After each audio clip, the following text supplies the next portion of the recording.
You are looking at Julian's pronunciation guide, where we look at how to pronounce better some of the most mispronounced words in the world, like this other curious word. But how do you say what you're looking for today?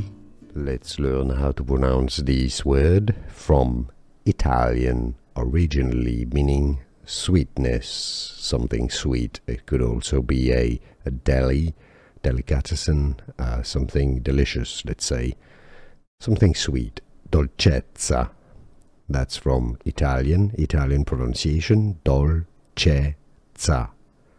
The double Z is to be stressed because it's a double Z. So when you have two letters in Italian, it matters.